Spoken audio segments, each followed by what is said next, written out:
here with Sharky. 2 seconds about that guy. Sorry about that. So I'm here with Liam, here with Sharky. Good evening, gents, on a very sombre week, it has to be said. It is. It's been a tough weekend for everyone, just in general life, isn't it? I've been going to work, and then, to be honest, this is the first time I've actually socialised all week, and there's only a room of just literally 3 where I know we've got a social distance and all that between each other. But I've been following the government's guidance. I think that's all you can do at this present moment is just, first of all, look after yourself, because looking after yourself looks after others. And Sharky, how are you today? Yeah, I'm not too bad, thanks. I think it's been very strange for a lot of football fans up and down the country and around the world, but I think you've got to understand that health and safety is paramount, and I've just been going about the week as normal, but also checking the news, making sure that I'm always posted and making sure that I'm, keep myself fit and healthy and following all the guidelines. But it's very, very tough, but we're going to try and be as normal as possible.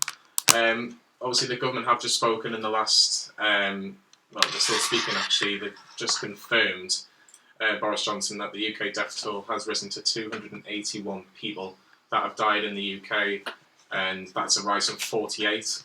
And there are now 5,683 confirmed cases in the UK, and that's a rise of 665 just 24 hours ago. So I think on behalf of everybody here at Nova Radio North East and at Newcastle Fans TV, we offer our condolences and our thoughts. Go to the families and friends of all the people that have lost this life around the world with the coronavirus, and we'll spare a thought whilst the show is going on. And Lee, we try and remain as normal as possible, but again, we've got to follow the government's advice, and I think slowly but surely it is getting to a case that people are doing that. I think you've got to, obviously Boris has had his press conference every single day now, and I think, look, it doesn't matter whether you're Labour or Tories or whoever you support, he's under massive pressure, because obviously he's had to deal with Brexit, and then he's had to deal with this on top. So I think, I wouldn't say going back Boris Johnson, of course not, but just listen, because he's getting guided by experts at this pandemic who know a hell of a lot more than what we do. And you've seen obviously pictures over the Facebook and stuff like that, Twitter over the weekend, where there's still people ignoring stay indoors, or if you can, stay in a group with no more than 3 or 4 people now. So follow the advice. I mean, I haven't like this week. I haven't seen my daughter this week, so it's not great. Of course, it's Mother's Day today as well. So everyone who's watching, happy Mother's Day to you all. But yeah, it's just, it's people's lives at the end of the day. And like I said before, help yourself, because that helps others. For sure. And Sharky, you look at obviously Boris Johnson's still currently speaking, but this, like Lee says, is tough. Like Lee's not being able to see his daughter, people haven't been able to see family members, but it's all about sticking together, being together, talking to one each other. And yes, this might be a bit tough, but we just all got to do our bit, and slowly and surely that will happen, won't it? Yeah, of course. I mean, Boris has come out and said what he's had to say. He's getting advised. Not everybody likes what he has to say, but at the end of the day, he can only say what he's been advised, through science. And this is a moment now where everybody should be coming together to help and support one another at this difficult time, because if we don't do it, then this virus is going to get out of hand, and the government need to try now to get the number of cases down, which then would get the death toll down as well. And obviously with the way it's been going this week, he's been taking step-by-step measures. Obviously there's been a lot of carry on in the shops, etc., but this is a time now where we need to try and look out for one another, like I say, with your friends, with your family. If the government say self-isolate, if you have any symptoms, you've got to do it. Of course, and I'm just going to say Happy Mother's Day to Yes, my mum. Happy Mother's Day to everybody. To my mum as well, and she's worked hard. I think she's actually still working at the minute. But again, you want to celebrate it, but obviously there's certain people that can't celebrate it, because obviously they'll not be able to see their mother if they're past a certain age as well. So, but to all the mothers around in the North East in particular, Happy Mother's Day to each and every one of you. A couple of comments. Michael Bramley, any news on the FA Cup quarter-final? Did you not know it beat Man City 3-1 last night? I didn't. Behind closed doors, wasn't it? Was that on FIFA, was it? Yeah, we're through to the semi-final. No, in all seriousness, that was going to be the game this week, Lee. The Man City game in the cup. I think every Newcastle fan was looking forward to it, but it's still something that we can look forward to, hopefully, in the future, and that's kind of got to be the mindset, hasn't it? Aye, I know you want to talk about your Premier League and stuff a little bit later, but everything, like, obviously football's a go-to place where you escape your job, you escape your missus, you escape anything, whether you're feeling down. It's a lot of relief, it's a lot of joy, not just football, sport in general. Of course, we want that back. There is bigger things in life that are happening at the moment. Sport is a little thing, unfortunately. As much as we love it, sport is nothing compared to when there's people falling ill, people dying, and yeah, it's a pandemic at the moment. It's very, very scary times, and you've already seen me, Johnny, in the live chat. I'm constantly updating you as what's happened in the coronavirus every day, and it's not to scare anybody, it's just keeping everyone up to date, because it's forever changing. Literally every day there's something different, from whether it's advice, whether it's a case from Italy. Germany's numbers are now shooting up. The USA is shooting up as well with the amount of affected people and deaths and so on. So it is very scary times at the minute. Yeah, of course, and we're trying to be as positive as physically possible. And I think the only thing that I could say to kind of put it on a positive note is that it's making families stick together, friends stick together, people doing things. And like I'm going to put a big thing out for the NHS. Because they're actually incredible. I work for a company. I'm not going to say who I work for. I think some people might know.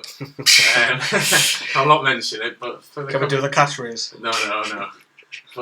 But we obviously gave a lot of food. I'm not saying the type of food, but a lot of food to the NHS for free, of course. And it's little things like that we can do that might go a long way for them. And when I messaged someone who worked for the NHS, they were over the moon that we could potentially do something for them. And if they're basically saying, Sharky, the message is, we're doing all we can, now listen to us and stay inside. So if you can stay at home as long as possible, then do so. Yeah, I totally agree. I mean, my respect goes out to the NHS and those working on the front line, because, like I say, it's a very, very tough job as it is. But when you've got these number of cases and you've got they've got a lot to deal with. There's a lot of pressure there, and they're working long hours. And we should count ourselves very, very lucky that we've got an NHS like we have, and they're under a lot of strain. And it's just great that families now are coming together and we're doing a lot more. A lot of people forget that, Charlie, because the NHS is free. Yeah, exactly. Yes, the taxpayer pays for it, but if you were, for example, in any other healthcare systems across Europe and the USA and stuff, you have to pay for that. Yeah, exactly. Like they're under a lot of pressure, and we need to respect them a lot more, and to think how grateful we are to have what we have. And even any little thing that you have in life, you've got to be grateful for that, because like I say, in other countries they don't have maybe what we have in terms of being free, and it's just great. And I think we need to show a bit more of an understanding towards the NHS, because I think a lot of people are sort of not having that understanding towards the NHS. They're putting them under a lot more pressure where it shouldn't be. But yeah, I think for me it's just the small things. I think there's also, just to say that as well, Johnny, is that you've seen supermarkets now dedicating to the NHS to have a self-service checkout for themselves. Supermarkets also opening up for the elderly early hours, and obviously we were speaking off camera, saying to Sharky before that, for an elderly person to go to the shop, that's their day out, that's their get out, that's their independence.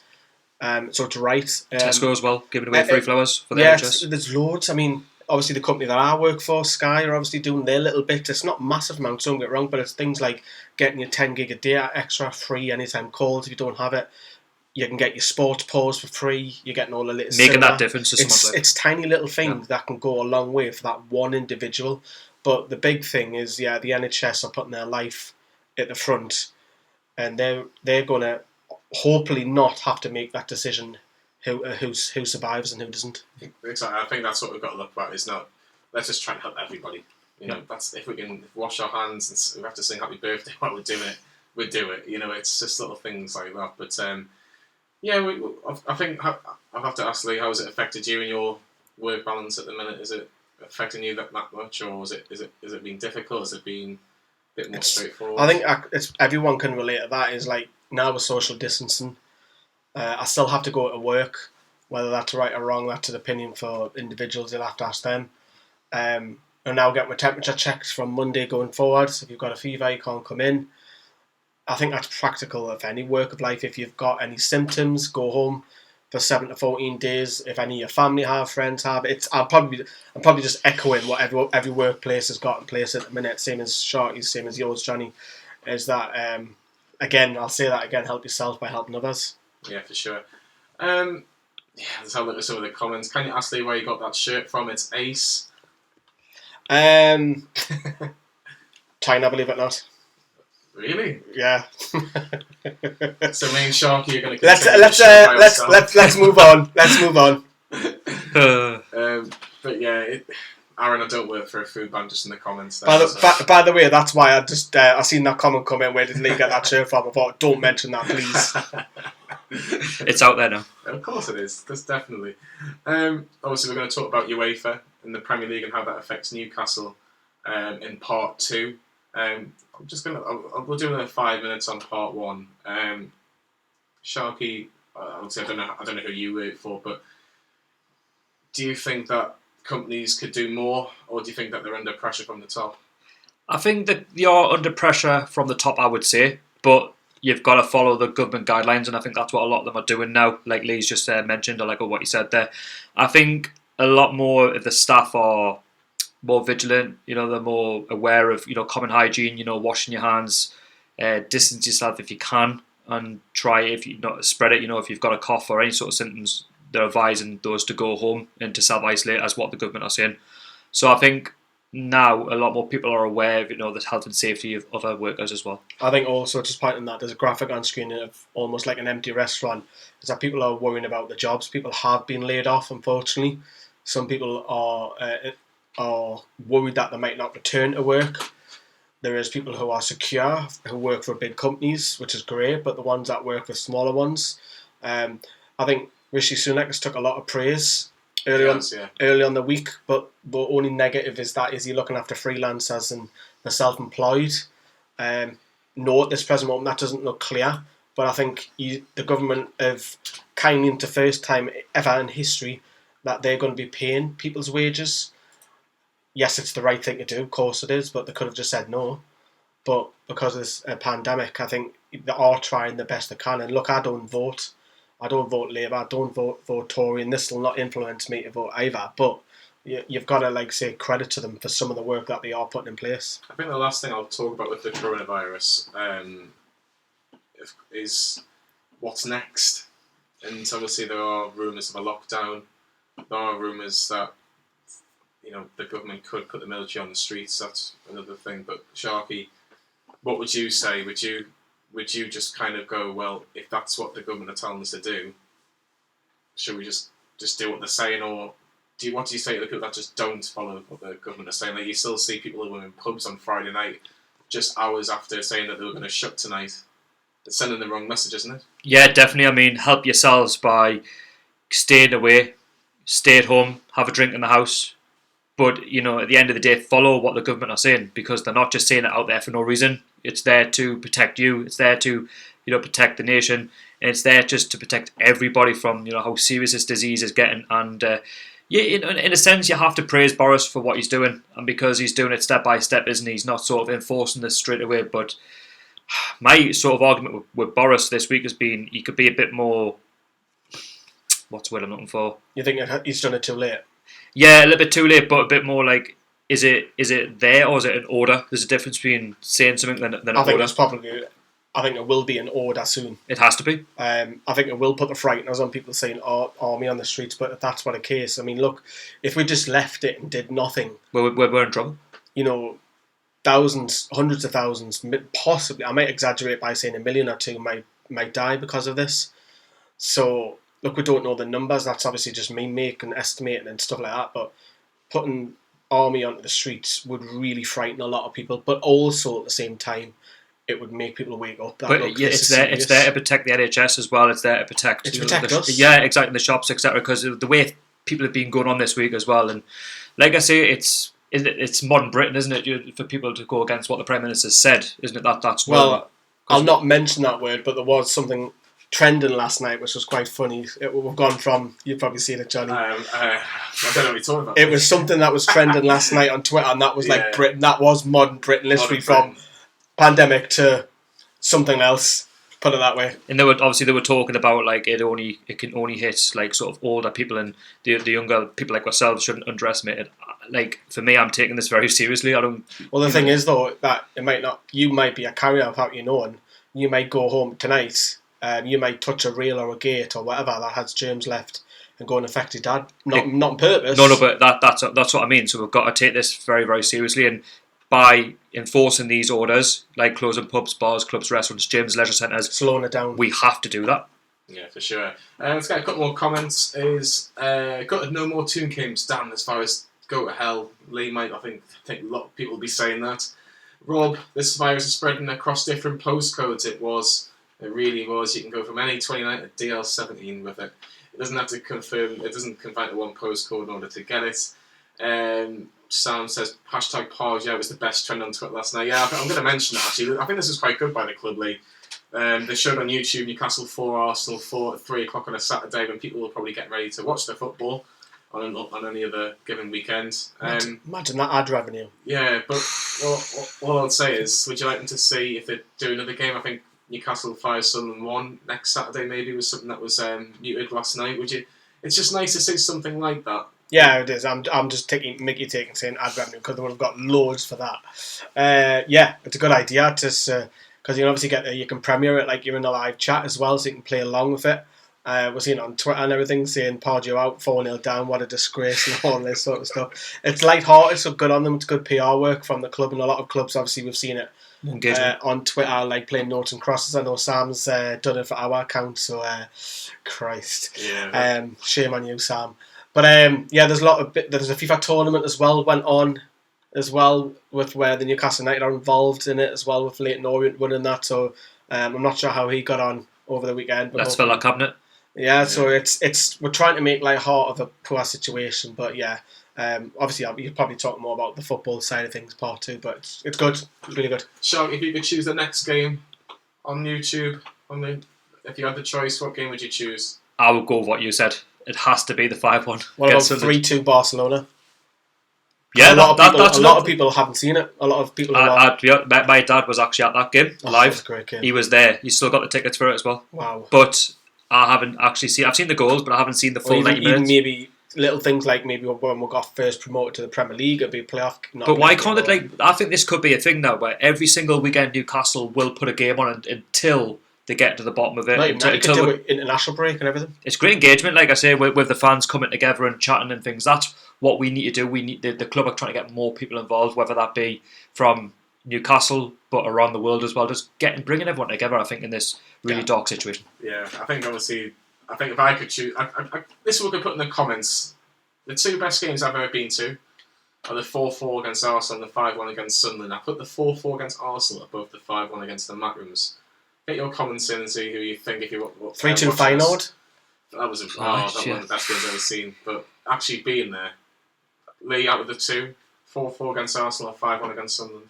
It's got to be Sunderland every time. 5-1. It's 5-1 against against rivals. I know you're a big Arsenal fan, like 40.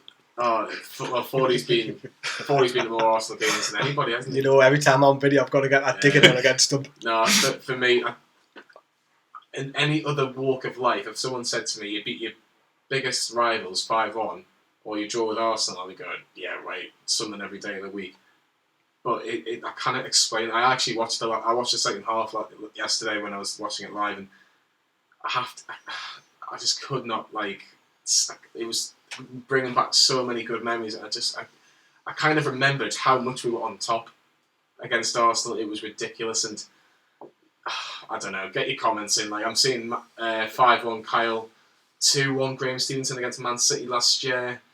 6-0 Liam says against Aston Villa. That was a good game. I remember that one. Very good in the sun as well. Yeah, we just came up, didn't we? Yeah, remember John Cole? I was in Greece. Yeah, working. Were you? Yeah, I was PR on that day. That was a good game. Yeah. What were you doing in Greece then? I'd done PR work. For what? For a company to get people in to get food and drink. So really? I had spent the summer there. It was amazing. Tell you what, that was great revenge, wasn't it? The Villa game, given that we got Joey relegated, Joey Barton screamer. we came back up and then we absolutely battered them. Oh yeah, for sure. It was 5-0 Villa's decline then, wasn't it? actually this is a good one, Lee. Yeah. 5-0 against Man United or 3-2 against Barcelona. Because I've seen the Man United one game a few times, I'd probably like to say the Barcelona one personally more because I haven't seen it back in full for 90 minutes since being kid. So I've seen highlights, of course, but I've seen the Man United one. I could rerun you the goal. Could you not think maybe FA could do something like that? Maybe show the World Cup final? Because has anybody ever watched the World Cup? I've seen the World Cup final. I've seen it in colour as well when it got remastered. Oh, I thought you were going to say you saw it in '66. Just go say I'm not Paul's age, but no, it came back out on was it Channel 4 or no, the History Channel? It was either Channel 4 or the History Channel. They were doing some sort of rerun of all the games or something, and or maybe in the BBC. It was something like that. It was just like a rerun of it in the World Cup, and yeah, I watched all the commentaries. Not great, man, because it's like, they shoot, and it's gone in, the bottom corner. It's like that. It's like, wow. I could watch Cisse it's like Rob's commentary, isn't it, Rob? Well, Mark Betham, who obviously used to be at the channel as well, he said, "I'd love to see the Newcastle 2 Liverpool 0 game where Enrique went in net and those Newcastle fans." Oh, that was funny. Chanting, Jose Enrique were in the top 6. We were actually 5th when that goal went in, so even better that day. Newcastle finished 5th and above Liverpool at the end of that season. So see, it wasn't all bad under Pardew, was it? I think it's a good debate. We'll probably have to. It might be a debate that we need to have, is the Alan Pardew debate. I don't know what it was. Because as long as it's not Alan Partridge. Alan Partridge. Sam says, I'd also like to see the 4-0 win over I can't pronounce that. Ferencváros. There you go, in the UEFA Cup. Gianola's goal. Yeah, world class goal. Yeah. One of the best goals I've seen ever. the goal, I just couldn't pronounce the team's name. 5-1 against Spurs. 4-3 against Chelsea. Was that that the when League Cup? Cisse was the one where you scored at Stamford Bridge? That was 2-0 win. No, I could watch it over and over. Yeah, 4-3 against Chelsea. I think Lawrence was talking about the League Cup game. Sammy Shola scored. Ben Arthur versus Bolton. So the goal scorers in that League Cup game were Amiobi. I think Amiobi got 2 that day. Ryan Taylor. Can anyone remember the first goal scorer? No. I'm trying to remember that. Rob will know. Rob will have it on. Rob will be Googling. Rob will be Googling that one. Yeah. Ben Arthur versus Bolton. I can't remember who was that. That solo run. Oh, was it not Niall Ranger? There we go. Niall Ranger Scored the first one. Remember him? He's still alive. I think so at the minute. Yeah, Niall Ranger. Good shout, Lawrence. I'll give you that one. Kabay with the 1-0 win at Old Trafford. Oh, that was a good game. I was at that game. Best game I've ever been to away from home. Nearly as good as Tottenham. Actually, no, probably better than Tottenham. Sorry, Lee. I know it's on our website about us, so the new section on the website about that, favourite games. Yeah, for sure. If you want to have a look at our website, it's www.newcastlefanstv.com, which you can. I'll give Owen a bit of a plug. He's just redone it a little bit, and it does look really, really good. So if you want to have a look at that in the break, we're going to have a break in a minute, and by all means, have a little look. You can meet the team. You can tell you what Lee's favourite matches, I think, is on there as well, and when he first started supporting Newcastle in the 65-66 season, just before the World Cup. So that'll be interesting to see. We're going to get a quick break on. We're going to have a bit of the Beatles, and we'll be back in about 3 minutes and 33 seconds. When I walk into the kitchen, you saw the look on my face. You saw the look on my had to get out of this place.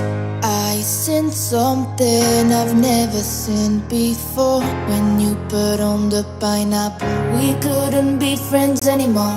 Pineapple thousand, go on pizza. It's a fruit and you know that. Pineapple doesn't go on pizza. They just don't belong.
something I've never seen before. When you put on the pineapple, we couldn't be friends anymore.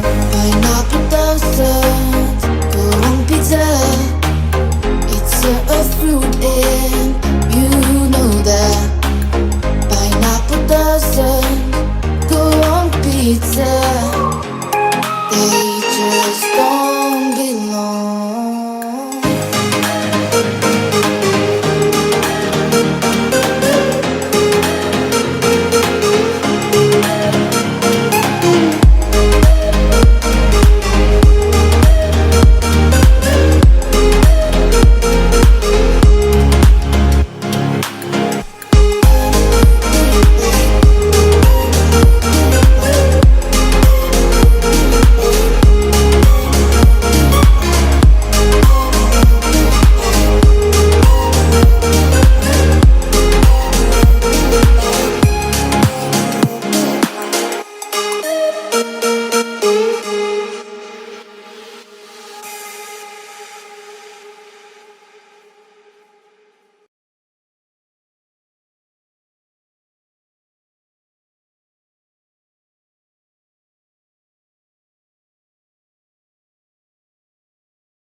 And welcome back to part 2 of the Black and White Show here on Nova Radio North East. I'm here with Liam, here with Sharky, of course, friend of the channel as well.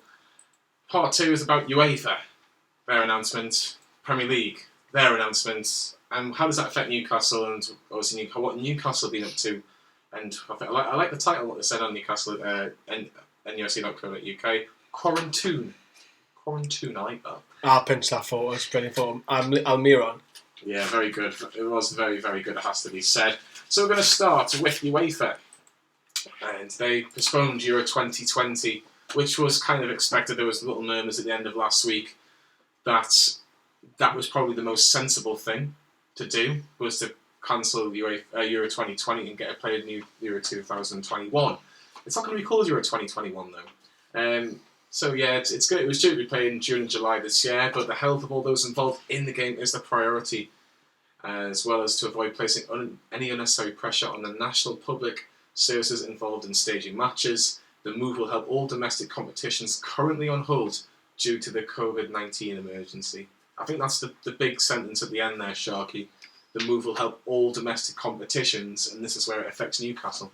Yeah, of course. I mean, you've got to try, if they can, get the domestic club competitions finished. They've got to try and get to some sort of conclusion at this moment in time. You know, we were given the 1st, the 3rd, 4th and 5th of April. Now it's the 30th, and now with the Euros being pushed to 2021, whenever the club competition gets back started again in the Premier League, for example, for us, we'll try and get the games done. You know what I mean?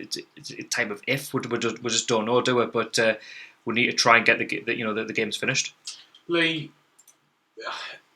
it was a decision based on all 55 national associations. It was a video call in which they all wanted to try and agree on what was the best thing. I think Norway were the first association to announce that they were going to cancel Euro 2020. It is the right decision, isn't it? For 2 reasons, yeah, because you want all the UEFA domestic seasons to finish first and foremost. I think that's priority. I think that has to be. And then, secondly, health. One of the first games was in Rome, I believe, in Italy. Obviously, you just have to look at Italy right now. So you wouldn't travel there, would you? Because I wouldn't. I wouldn't want to, the pandemic that's happening there. I nearly said that wrong. A lot of the games are in London as well. I believe that'll be the first city in the UK to, I don't want to say lockdown because I don't want to frighten people, but potential go into crisis mode. But it's across Europe. You just couldn't. You kind of travel across Europe in June, which is only literally 3 months off. Whilst this is happening, a lot of countries are getting worse and worse. So it is the right decision for both reasons. Sharky, now I kind of applaud UEFA in a way, because they could be really, really selfish and go, no, do you know this? We only care about UEFA competitions, Champions League, Europa League, and the Euros. We want to make sure that those competitions get played. And this is the kind of decision that you have to applaud Alexander Shefren, if that's how to pronounce his surname, because they needed a decisive decision straight away, and they've done that. Yeah, I'll echo what Lee said. I think it's the health and safety, not just of those involved in football, whether that be the footballers, the coaches, if that be those who work high up, lower down in the football world. It's those who pay to watch the game, like the supporters and those in everyday life. At the end of the day, that is paramount, and it's a risk that they kind of take, and it can have, financial, fines of UEFA really if something goes wrong. Especially with the government coming out and saying, that we'll have to self-isolate if you got the symptoms, or to keep away from pubs, clubs, bars, restaurants, etc. That's that's just the UK alone. But if you look at like Italy, France, Spain, laws, they're already currently on lockdown. Do you know what I mean? So it's a risk that you just kind of take, and with it getting worse, UEFA just looked at it thinking, it's what, we can put it aside, we can do it maybe next summer, where things could be a lot better. Yeah, for sure. I'll just read some of the statement. The health of fans, staff and players has to be the number one priority, and then in the spirit, UEFA have tabled a range of options so that competitions can finish this season and safely. And I'm proud of the response of my colleagues across European football. It was important that the governing body of European football, UEFA, led the process and made the biggest sacrifice. And this is quite a big statement, Lee. Moving Euro 2020 comes at a huge cost for UEFA, but we were doing our best to ensure that the vital funding of grassroots women's football and the development of the game of our 55 countries is not affected. It was a decision that wasn't an easy decision by the look of it, but out of those 55 countries, England are going to be okay for a time being. So it's not going to really impact us. It's not impact us as a fan. The smaller ones, like your Andorran League or because they'll all get a share of the cut, because they're all UEFA members. So they all get a cut. And you could probably, when we talk about the Premier League, that knock-on effect to lower league as well. It's similar to UEFA. So the likes of San Marino heavily rely on money. The likes of Gibraltar, Liechtenstein and Luxembourg, whatever, so on and so on. The smaller countries, although they're not there, they do get money from the competition. And the cities that are being held and the nations that are being held, they get a lot of money for, obviously, if you've got 100,000 fans coming to the city, you're spending money in bars, restaurants, and so on and so on. So it's good for the economy. You've got to look after your own, and to some extent, I think that's the same with the Premier League. But my only, I wouldn't say concern, is that the women's Euros are next year as well. So the women's competition started but Italy, but it's only their competition starts 4 days before the final, and it's still going to be called Euro 2020. But it's still only, I think it's like 4 days now. I think it's going to start from the 7th of July 2021. They only beat the game that would be the final, really. Well, that was my thing, is if you're going ahead with the Euros for the women's, why can't you have 2 tournaments one after another? Can you imagine that summer? I mean, I was obviously in New York with Rob watching England versus the USA in the New York bar, and that was full. It was rafter. There was Americans there. It does, even though the women's game isn't nowhere near as big. It's getting there, don't get me wrong. But that was a big event for England versus USA. And if you could because if you play them both at the same time, it just won't pick up the audience. And the women's game needs it. There's more money coming. So if you have the Euros, the final, and then start the women's a couple of days later, maybe delayed there for 5-6 days, and then start, that would be great summer. Considering the lack of football now and this summer, next summer, you've got 2 massive tournaments, one after another. That'd be brilliant summer, that. You've got your football fix there, one summer. I think, obviously, the plan is from UEFA to play the tournament from the 11th of June to the 11th of July 2021. If you've got the tickets, like I know Paul's very, very lucky he won tickets in the ballot. Croatia, didn't he? Yeah, he's got the England-Croatia game, so that will still take place, but a year later, so keep a hold of your tickets if you were very lucky like Paul on the ballot. But I think it's just good news for domestic teams. Like I look at teams like Liverpool, for example, will want something like this to happen where UEFA have gone, do you know what, we'll make sure the domestic leagues get done before anything else. But Sharky, let's look at the Champions League, for example. You've got some teams that are still in the competition from Italy. Italy have, unfortunately, very sadly, 800 people lost their lives in the last 24 hours. And we're at a stage now where does that tournament need to be scrapped for this season, which will probably be the first for, I think, in its history. Yeah, I totally agree. I mean, it would be common sense because with what's going on in Italy right now and the death rate, the number of cases, not just in Italy, you've got Spain, you've got France, the whole Champions League and Europa League competitions are both going to be under a lot of... Same as the FA Cup. Yeah, like, it's going to be difficult to see how you're going to go forward with it, knowing that also the domestic, games aren't going ahead as well. So what's the solution then? How do you get them games going? Well, you're going to have to try and fit them in during the week as best you can. But again, that's difficult. I think what UEFA have, and it's been touted in the media, is that come the end of the season, you get your league fixtures, and then that Champions League tournament starts. So you'll have a game every 3 days. So you'll have your last 16, first leg, second leg, quarterfinals, first leg, second leg. I think that's the best way. Get it done. You can get it done within the space of 2 weeks. I think for me, because the last 16 has already started as 2 legs, you play the remaining games as the 2 legs, and then quarterfinals and semi-finals and the final is just 1 leg. You could do them every 3 days. Well, can I sort of butt in just to say the ones that already went ahead behind closed doors, I kind of feel there's a bit of a disadvantage there for those guys, those clubs who actually took part in it, because like all the football's off and they kind of knew what they were getting themselves into. For example, PSG, they were playing behind closed doors. How is that fair compared to when the football, if it was to come back for the Champions League for the rest of the games to continue? Well, they've got to play a second leg, so there's loads of disadvantages there. Do you know what I mean? I think there is, but yeah, I think the first and foremost is get it done. If it has to be like the FA Cup, for example, we want that because obviously of course we do. Of course, it's but if it was the case of scrapping it, which obviously we'll kick off, of course, playing team fans, or you have a little tournament at the end of the season because there's only 8 teams left. They're all played at Wembley, or they're all played somewhere neutral first, then Wembley. And say if Newcastle got put out by Man City on the Saturday, Man City are in the semi, so they play at Wembley on the Wednesday. Oh, positively. No, but I'm giving you an example. Or Newcastle win then. So let's go. Newcastle win on the Saturday, and then go in the semi-final on the Wednesday, and then have the final on the Sunday, for example. You could do that within a week. Like I say, it's actually difficult to say about the Champions League and Europa League going ahead, just given the dates that we've been given with the 30th. There's no guarantees. They'll go past 30th. That's what I'm saying. There's no guarantees that there's going to be any football on the 30th of April. So let's be brutally honest. Do you think UEFA expect to make that decision? Do you think you will see that decision in, say, 2 or 3 weeks' time? If it's still the way it is, or it's got worse, which we're kind of expecting, that there will be an announcement that for the first time ever, the UEFA Champions League and Europa League will be scrapped for this season only. And if that's the case, Lee, what is the repercussions of that? There could be lawsuits and everything. Yeah, exactly. You'll talk about the Premier League in a minute, but that'll be the same. We're just going to have the same echoing conversation, everything, all the pyramid all the way down. So I think the best solution is do that. I think that's the best solution is instead of cancelling it, how can we then get that out? So you could have the Champions League Tuesday, Wednesday, Europa Thursday, or even Friday. Push together on Monday, and then have another one on the weekend.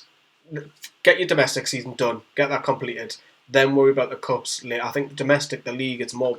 Although I hate saying that we're in the FA Cup, the league is more important to get that finished first and play it afterwards. Worry about your domestics in Europa. In an ideal way, you could finish the Premier League. If we're being, let's be very, very optimistic. I think Aston Villa have got 9 games to play along with Sheffield United. I think they're the ones that have got the most games, 9 games, okay? You could potentially do 8 to 9 games in 4 weeks. You could have one every 3 days, but exactly. Yeah. So you could go 8 or 9 days. If it comes to rotation and it comes to all that, or you're saving yourself and you're being tactical where you know you're playing Man City, you might just put your weakened side out because the following game you might have a relegation rival. You put your full strength out, so be it. You've got to get the league done. I think the league is. I think everybody will say maybe bar Norwich City that the league is the most important. But there's always been the idea that Leeds and West Brom, who are first and second in the Championship currently, could come in and make it a 22 Premier League next season, and 5 teams get relegated. So it'll be even more exciting. But do you like the idea of that, Sharky, at all? I'm 50-50 on it, if I'm being brutally honest with you, because as a Newcastle fan, we all know that we don't do things easy in the league. We don't know if we're going to finish in the top 10. We don't know if we're going to be finishing near the bottom. And with 5 teams going down, do you not think that puts added pressure onto Steve Bruce and the squad for next season? Do you know what I mean? Like, I can understand bringing West Brom and Leeds into the Premier League because they're actually doing quite well and they would deserve it on merit. it's a difficult one to answer right now because we don't know when the league's going to start, we don't know when it's going to finish, and we just don't know what's going to go on with the Champions League. We don't know what's going to happen in terms of, you know, if it was to be scrapped, what's going to happen? Because who knows who's going to win it? Exactly. Lee, what would you say? Would you want Leeds and West Brom in? And if not, what would be your idea of how maybe that particular situation could be resolved? I think you've got to the problem that we've got is if the league stops, what do you do? Because there's going to be lawsuits. There's going to be all sorts that happen. You imagine you talk about the Premier League clubs. Villa have got a game in hand. If Villa go down, well, they'll argue, well, we've got a game in hand. Why can't we stay up? Or Leeds and West Brom. If the league was to be stopped and it's to stop the financial squabbles and the lawsuits, it's when do you stop? Because you give Liverpool the title, you shouldn't give them. Yes, they've earned it, but they haven't won it yet. But if you stop and say, okay, we'll make it a 22 Premier League team because West Brom and Leeds are sitting in automatic. What about them playoff teams who are third at the minute? They're only a few points behind. Where does that stop? It'll go on and on. I've always seen, you say like down the leagues as well. Non-league as well. Where does it stop? But then even the Hearts, and I don't know if she's director of football or chief executive, the woman. And Butcher's owner, I think. She was saying that if we get relegated, we're going to sue. And already Hearts managers, the financial impact now is he's working for free. There's a player who wants to be back in France because he doesn't like the coronavirus. He wants to be home with his family because he's worried. Look up on it. There's a player who's left on mutual agreement, may come back at the end of the season. So Hearts are in a mess already. So one rule, where does it stop? It is tough. Let's look at the Premier League statement. It says here, we are united in our commitment to finding ways of resuming the 2019-20 football season, ensuring all domestic and European club, league and cup matches are played as soon as it's safe and possible to do so. We have collectively supported UEFA in postponing Euro 2020, which obviously would be good for the Premier League, of course. The FA rules and regulations state that the season shall terminate no later than the 1st of June, and each competition shall within the limit laid down by the FA. However, the board have extended that league, and they've extended it to the 30th of June, I believe. Yeah. So the 30th of June would give you potentially, according to what the Premier League want to do, is to play your Premier League matches in the first weekend of May. I think just to pause there quickly, I've just seen a chat there. So Blunt Rap has just said, I can't believe Paul likes S Club 7. I was waiting for you to come back to me. I was waiting for you to read that one out. So yeah, Paul's a big, massive fan of S Club 7. So yeah, you know what to get him for Father's Day, kids. Exactly. Sorry, Paul, to dig in that one. I had to read that out. But what was the question? Sorry. I was half listening. The league's now going to be extended to the 30th of June, which gives clubs more time to finish the season. It does. I think you could finish, like I say, I think finishing the league off is more priority at the minute. Obviously, Newcastle's fixtures, I'll put that graphic on, so you may as well talk about them. Everywhere in the minute. So, I mean, we were meant to play Manchester City over this weekend. And obviously, the Bournemouth one, obviously, you asked me, was I going to go to that Bournemouth game? Yeah. And I said, you goes, I don't think it's safe, Johnny, at the minute. So I didn't want to travel. I wasn't going to drive to Bournemouth. I was going to get the train, but that would have to probably mean going to London, which I want to avoid.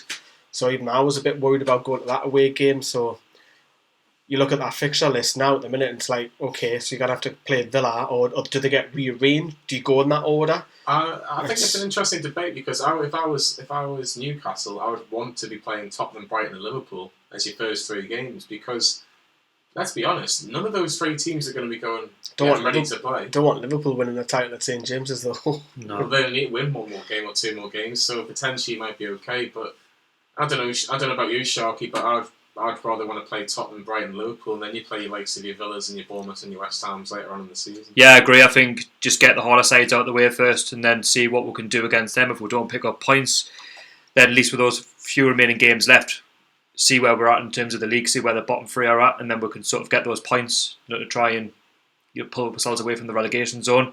It is possible, that we can finish in the top 10. Yeah, I've just got some breaking news actually. Paul prefers Girls Aloud rather than S Club 7. So I thought you were going to mention Restream, that one there. I've just received 100 messages in the live chat, so thank you. Hey, it just in all seriousness though, Lee, regardless of what happens, it just shows that result against Southampton a couple of weeks ago, that win that you went down to, it was huge. It was a huge win because Southampton were just above us by, was it a point? It was a point, wasn't it? I think that win almost got us safe, and that was a crazy game, especially first half. It was like up there with West Ham for value of entertainment, West Ham away. But we're nearly there with 35 points. We want to finish the season off. Probably 2 more wins. 4 points, 5 points will probably do it, just to be safe. But at the end of the day, look, we're all missing the football at the minute. It's like I say earlier on, we're talking seriously about coronavirus, but the football is your bread and butter. You escape. It's what you look forward to. You check your phone. Simple things like checking the phone, checking the news or the scores. It's just not there at the minute. So do want it back, don't we? It's like, and it's not just that. Any sport, any sportsman, whether it's golf, rugby, cricket, whatever, it's killing us at the minute. We're on such good form as well. Like, we were picking up points. Southampton away 1-0, should have won by more. But like I say, health and safety comes first in all of this, and it has disrupted the rhythm with what we were starting to pick up points. But listen, these things happen, and we'll just have to follow the government's guidelines and just hopefully try and get it to go again. But if and when, no idea.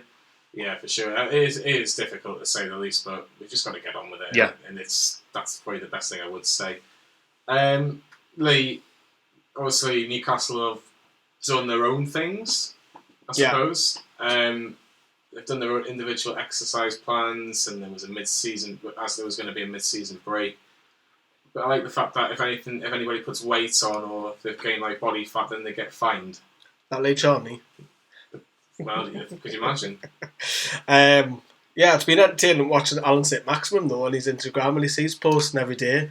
We've seen them. Instagram's the place to go and check out the players, because Almiron's posting Federico Fernandez, Atsu when he's been abroad, which was a bit of alarm. Atsu and Joe Litton being abroad when this was happening.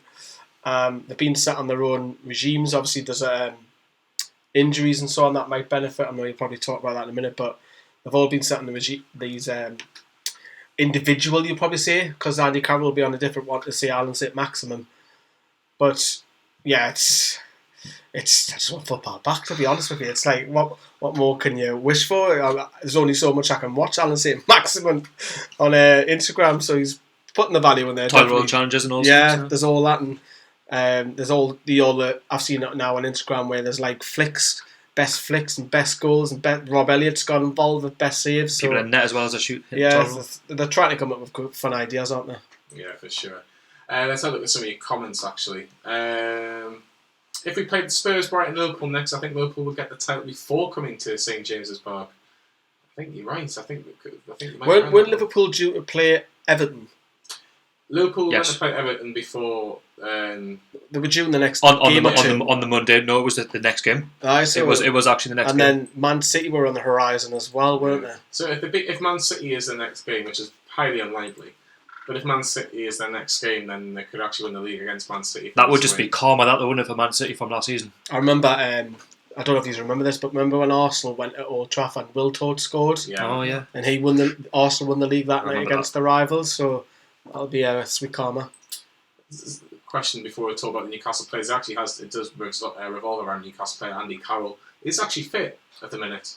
Do you think he'll be injured by the time he resumes his The positives are, the people who are listening, you will not see it, but there's a picture of Kieran Clark, Paul Dummett, Andy Carroll and Martin Dubravka on screen, is that the positives are we might have Dubravka back, because we were all a little bit, let's not kid ourselves, I think 90% of Newcastle fans were a little bit concerned Darlow being in net against Man City, and he must be kicking himself at the minute. Paul Dummett may be back, Kieran Clark, depending how long the season goes. They might not be, when it restarts, they might not be available straight away, of course not, but if this does extend to into July, then you'll have the other two defenders back as well, so it might be blessing in disguise, but then you could flip it, couldn't you, because one current player now, as Johnny, you were saying earlier on off camera, is that you've got to get back into match fitness and sharpness, and you could pull a muscle quite easy, and Alan Saint-Maximin's probably on the high list of that, so it's swings around about, I think. I think we've got to look at Martin Dubravka's form this season. You want to make sure that if any positive can come out of this, that he'll be fit for every game from now to the end of the season. Shall we? Yeah, he's massively important, to our side. For me, arguably one of the, if not in the top 6 of best goalkeepers in the Premier League. We rely so heavily on Martin Dubravka, and if it wasn't for him being so good in reading the game very well, then for me, I just don't think we would be in the position that we're in right now. We probably would be worse off. But he's crucial. I mean, for how much we're paid for him as well. Do you know what I mean? It's pennies. Yeah, for sure. Let's talk about quarantine. Quarantine, exactly. Let's have a look and say, so last Friday, as a result of the coronavirus outbreak, Newcastle United took the decision to proactively shut down their training ground in Benton for a minimum of 2 weeks. No Magpies players or technical staff have shown any symptoms of the illness, and that's the most important thing that comes from that. But with the Premier League season suspended until at least the 30th of April, the centre along with the club's nearby academy has been closed down as a precaution. Federico Fernandez has stayed in the UK. Since Friday we decided to stay at home. We know what's happening in Italy and Spain, so we've decided to stay at home with our 2 kids. Almiron has backed the campaign. He's put hashtag Cuidate en Casa, which, you know what that means, Lee? Stay at home. Yeah, very good. I didn't know your Spanish was that good. Como estás, amigo? Rob Elliott has said he's chosen to self-isolate along with his wife and children. He says he gets up, does a bit of exercise and has breakfast with the kids, does some homeschooling, little things like that, and obviously it's just trying to keep busy. And Jamal Lascelles, another person that's been talking about what he's been up to on his time off. He's been saying, as a keen video gamer, he's become a father for the first time in 8 months. He's managed to play a few PlayStation games and obviously spending time with his son. Paul Dummett actually seen in timeout. He wasn't stalking him, he was running out his car and I think it was to get some money, but he literally, I was like, oh, there's Paul Dummett, he's got a nice car as well. But again, he's just doing his own rehab and running through Jasmine Dean. It's a lovely place in the world. John Joshua has been playing golf. I don't know if you play golf, but Well, the weather's getting nicer now, isn't Yeah, it? It's been nice today, and the clock's changed next weekend, so it'll not get dark till 7 p.m. Let's just hope that doesn't encourage people to start going out in groups. But yeah, I mean, obviously they're trying to do their own individual. Paul Dummett's running around Desmond Dean, and I like to do cardio, and obviously my gym's closed at the minute, so I might take myself up to Chopper Woods and just do a couple of miles up there where it's nice and quiet and cut off from the world. Anyone who knows where Chopper Woods is, it's a lovely part of the back end of Gateshead, so yeah, we're going to promote that for you. yeah, for sure. It's just good to see that they're all being very professional, Sharky. Yeah, exactly. It's important to still look after yourself, regardless that the training ground and everywhere's closed. At the end of the day, you're a professional footballer, and you've got to keep yourself, in shape. And if I'm not wrong, you said that the club have come out with a statement to say that they've got to look after themselves. They can't go overweight. Is that correct? Yeah, I think. Or is it Danny Rose will be gutted? No fish and chips. Well, are the fish and chips shop still open? I presume. So takeaways are open. Yeah, so there Yes. we go. So Danny Rose. You can do plenty. You can do in that time. Yeah, you might be eating a few of them. Hopefully, he stays match fit. It's common knowledge, though, isn't it? You could Yeah. be available. You get paid for. You get paid to look like an athlete. Yeah, it's obviously very, very interesting to see what other players go to. Obviously, Matty Longstaff is also being His someone that birthday? enjoys his golf. Happy birthday, Matty. Yeah, 20 on Saturday. He's no longer a teenager. Carl Darlow's been spending more time on the golf course as well. Fabian Schär has actually gone back to Switzerland. He does his own work to keep himself fit like everybody else does. Then, for example, he helps his mum in the garden. But it's all about family time. Christian Atsu's gone back to Ghana, which again Is that for a transfer? Or? I brought that up in the live chat because it was reported that Joe Linton and Christian Atsu were abroad as this is happening. It was like, well, wait a minute, I know you might not think they're great players, but wait a minute, what are those two players doing abroad when this is all happening? Because eventually It's dangerous. they wouldn't get back in the UK. No. But that report was updated by the local press, so then fixed that. And yeah, they're back. So at least they're back. But I'm hoping to see a bit more from Joe Linton as well. I mean, working on putting the ball in the net. I mean, got plenty of time now. Yeah, for sure. We're going to have a quick break. Obviously, it was good to obviously get a few of the guys' thoughts on the UEFA and the Premier League, and obviously how Newcastle are getting on as well. But yeah, we're going to have a quick break, and then we're going to talk about the loan players and see how they're getting on, and can any of them make it to the first team for Newcastle next season, whenever that will be. That's going to be straight after this break.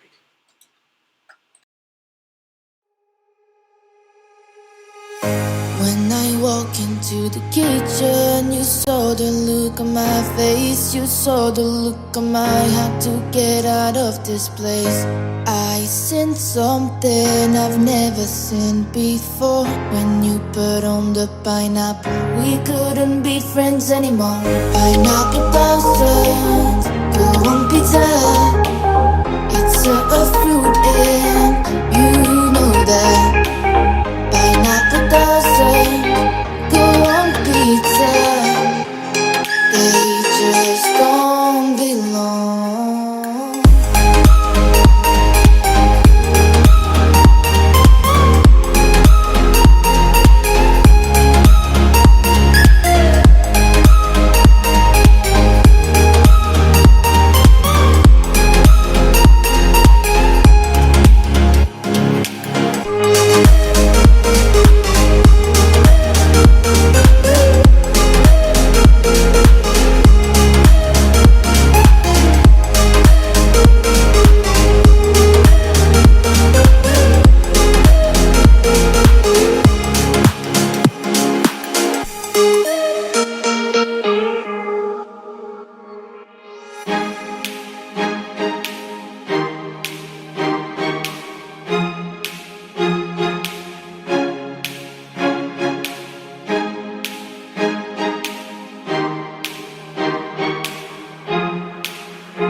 We're back. Welcome back to the Black and White Show here on Nova Radio Northeast 102.5 FM.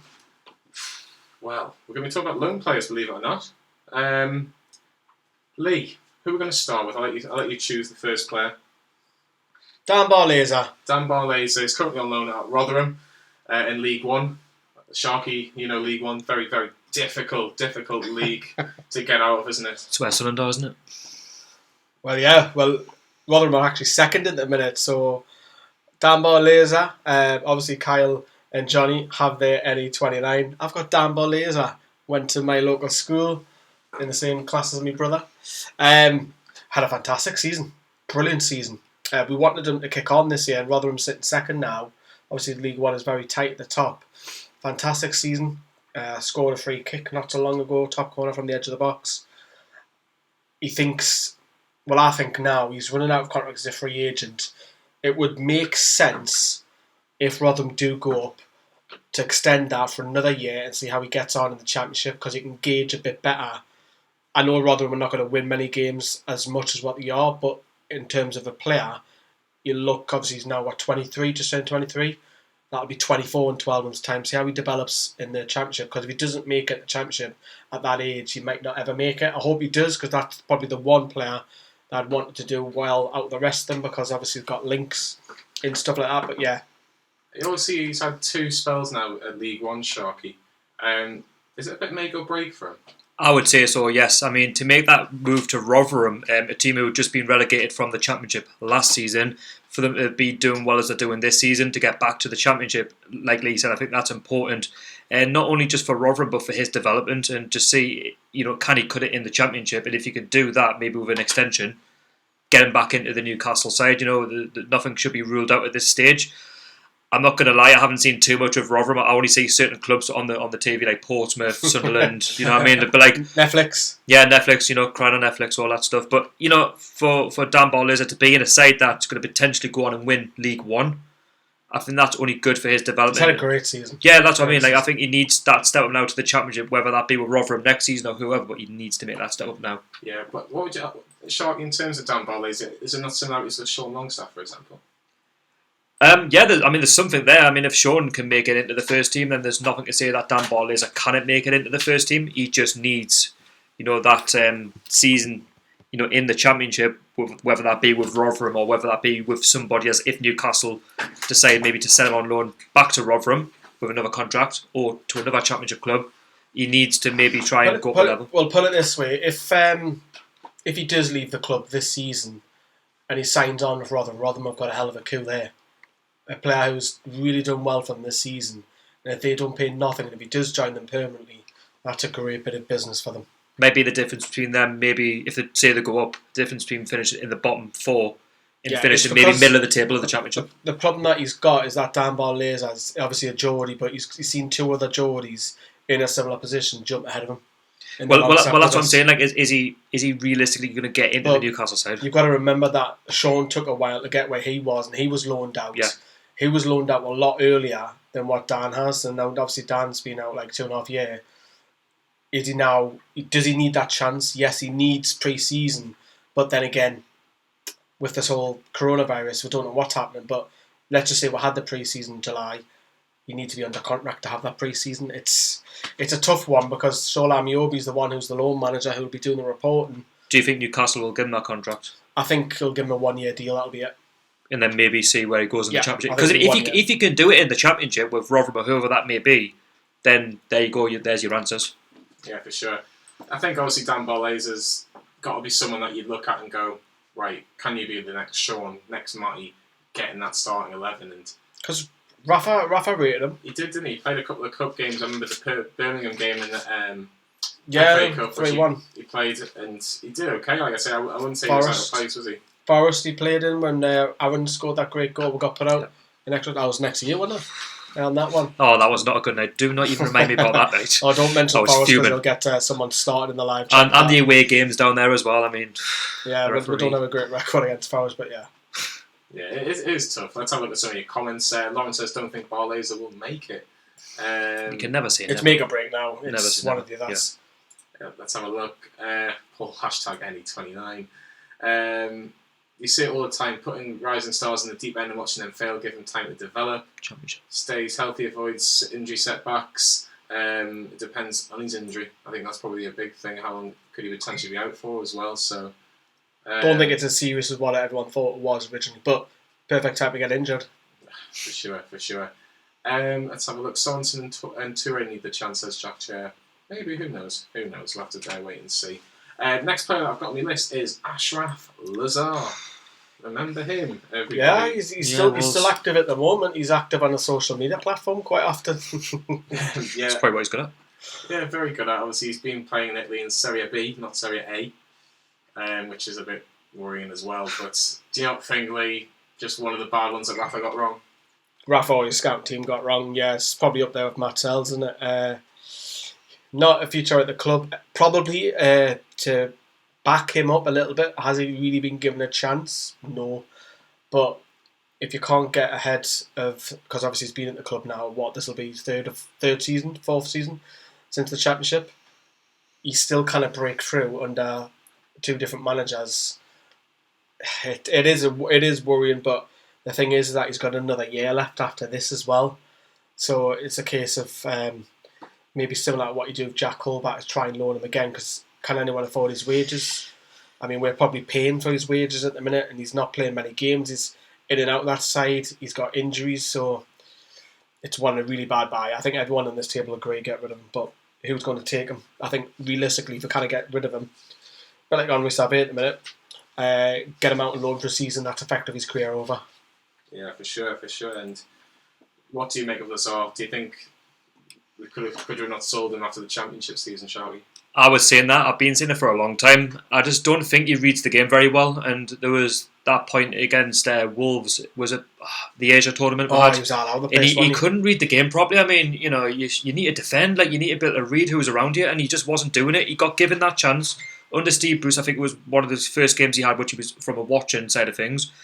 But then Steve Bruce just lost that trust in him, because if he can't do the basic things in the game, then why are we playing him? Like, if he's going to do that in an Asia tournament, how is he going to perform? It wasn't just one goal, because we got hammered by Wolves. The goal, because obviously he came over through a ball, and he was like in the right back position. Yeah, that's what I'm saying. He didn't read it very well. He didn't follow his man. And I've never rated the guy. I mean, I think his future's away. Look where he is now. He's in Serie B. Exactly. Yeah, it is tough, and that's obviously probably one of the only ones that Rafa really got wrong, or massively wrong, it has to be said. I'm going to skip to Kellen Watts, just because obviously I think the bigger guys will touch him in more detail.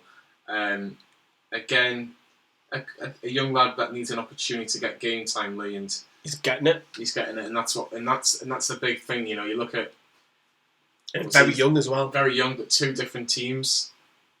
He needed to play football, and that's the biggest thing I would say to him, is that he's actually gone out and tried to play football, and some people would just play reserve team.